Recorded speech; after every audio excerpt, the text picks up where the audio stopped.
تضاد ختم ہو گیا۔ میں آبادی سے دور ایک پہاڑ کے کنارے کھڑا تھا۔ سرسبز درخت میرے سامنے پھیلے ہوئے تھے۔ چڑیوں کی بولیاں کانوں میں آ رہی تھیں۔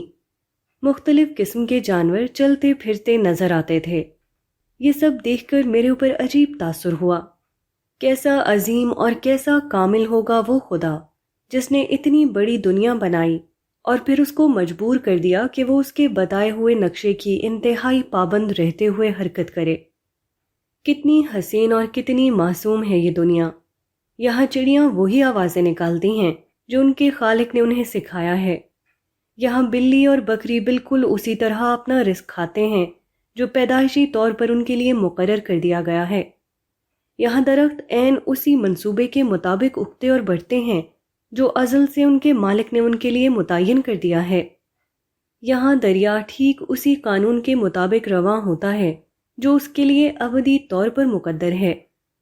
خدا کی کائنات انتہائی کامل مجموعہ ہے اور یہاں کی ہر چیز ادنیٰ انحراف کے بغیر عین اسی طرح عمل کرتی ہے جس کا حکم اس کے خدا نے اسے دے رکھا ہے۔ مگر انسان کا معاملہ اس سے بالکل مختلف ہے۔ وہ اپنے منہ سے ایسی آوازیں نکالتا ہے جس کی اجازت اس کے خدا نے اسے نہیں دی۔ وہ ایسی چیزوں کو اپنا رزق بناتا ہے جس سے اس کے مالک نے اس کو روک رکھا ہے۔ وہ اپنے سفر حیات کے لیے ایسے راستے اختیار کرتا ہے جہاں کاتب ازل نے پیشگی طور پر اس کے لیے لکھ دیا ہے کہ یہاں سے گزرنا منع ہے۔ انسان خدا کی کائنات کا بہت چھوٹا حصہ ہے، مگر وہ عظیم کائنات کے مجموعی نظام سے بغاوت کرتا ہے۔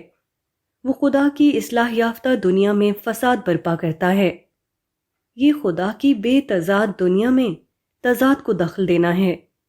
یہ ایک ہم آہنگ مجموعے میں بے آہنگی کا جوڑ لگانا ہے۔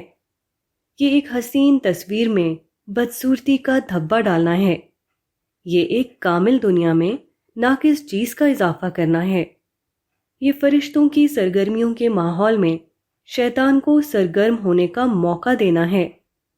خدا کی قدرت اور اس کے حسن ذوق کا ثبوت جو عظیم تر کائنات میں ہر لمحہ نظر آتا ہے، وہ اس گمان کی تردید کرتا ہے کہ یہ صورتحال اسی طرح باقی رہے۔ خدا کی قدرت یقیناً اس ظلم کی اجازت نہیں دے سکتی۔ خدا کا حسن ذوق ہرگز اس کو برداشت نہیں کر سکتا۔ ضروری ہے کہ وہ دن آئے جب کائنات کا یہ تضاد ختم ہو۔ خدا کی مرضی انسانی دنیا میں بھی اسی طرح پوری ہونے لگے جس طرح وہ بقیہ دنیا میں پوری ہو رہی ہے۔